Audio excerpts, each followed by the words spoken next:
Nagtipon ang mga lider, negosyante, artista at iba pang personalidad hindi lamang para sa parangal kundi upang magbigay suporta sa mga nangangailangan. Ipinakita ng Aura Magic Ball Charity Gala na mas nagiging makabuluhan ang tagumpay kapag ito ibinabalik sa kapwa. Narito ang balita ni Angel Pastor.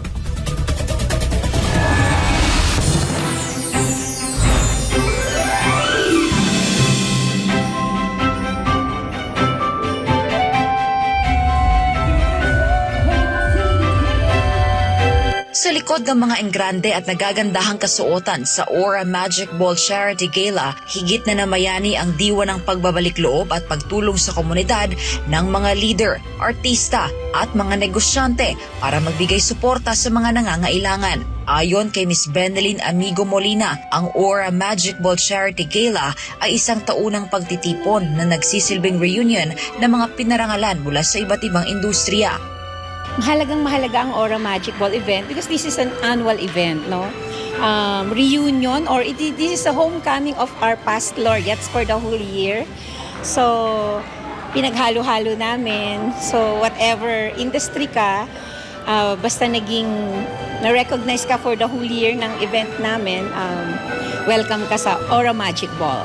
Katuwang ng organisasyon sa pagtulong sa komunidad ang iba't ibang negosyante kabilang si Lance Tan, CEO at President ng Philippine Amusement and Entertainment Corporation na binigyang diin ang kahalagahan ng event sa pagtulong lalo na sa mga kabataan. This ball is very important, this charity ball, because we help a lot of out-of-school youth. Especially we have a partnership with Ms. Benelyn for nagpapadala sila sa amin ng mga kids who cannot afford to go to different attraction here in the Philippines, and then we collaborate with them and help some cancer patient, especially mga kids. Para sa mga Lady Boss CEOs, ang event ay pagkakataon na makapagbigay ng tulong sa mga nangangailangan at may pakita ang kanilang malasakit sa kapwa. Una po sa lahat, gusto ko magpasalamat sa mga taong kagaya po ng mga, alam mo na, yung mga nagbibigay ng ganitong recognition sa mga kagaya po namin ng mga Lady Boss. Nakakatuwa po talagang sumuport, no? Ako talagang, hindi lang ito. Marami akong mga charitable na ganitong events na sinusuportahan. Kasi alam ko, yung goal naman nila, parang parehas lang din naman ang goal namin. Kumbaga, magkakaiba lang tayo ng form.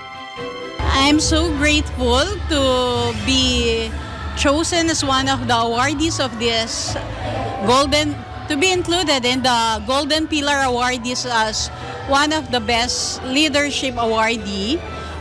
And yun, I'm encouraging the other business owners to join this kind of events wherein you could widen up your connections and you could also help with the charity work. Nagpaabot din ng pagbati ang isang Muslim CEO na itinuturing ang pagtulong bilang bahagi ng pananampalataya. Charity is very important for us. Charity in Arabic means zakah, and all the Muslims are obliged to give charity for the needy people, because we believe that if we are so blessed, we have to give it back. And also, charity for us is one of the pillars of faith in the Islam. Para sa ilan sa mga pinarangalan, ang pagbibigay ay hindi lamang voluntaryo, kundi isang pananagutang kaakibat ng kanilang pinanggagalingan at paniniwala. Isang paalala na ang tagumpay ay may kasamang malasakit sa kapwa.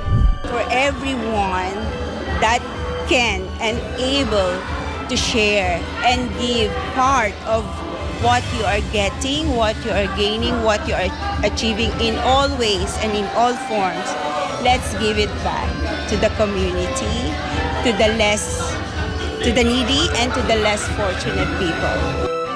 Napakahalaga ng mga charity event na katulad nito dahil nakakatulong ito sa ating mga mamamayan at at the same time, awareness din para sa ating lahat na merong mga ganitong event na nabubuo para sa mga mas mga nangangailangan. Bukod sa mga negosyante, nagpahayag din ng pagbati at pasasalamat ang mga personalidad mula sa musika, fashion at entertainment.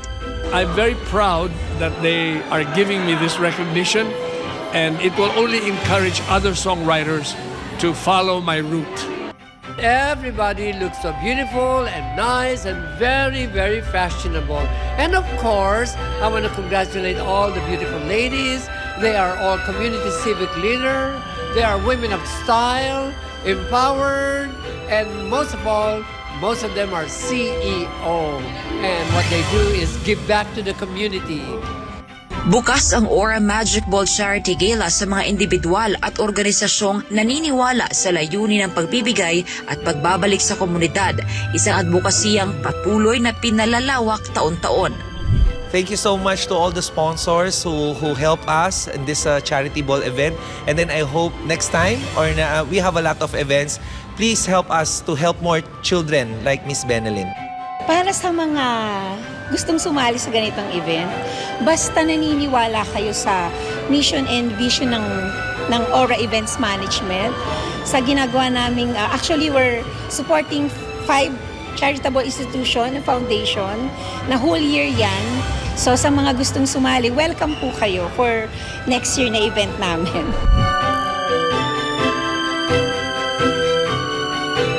Para sa Diyos at Pilipinas kong mahal, Angel Pastor, SMNI News.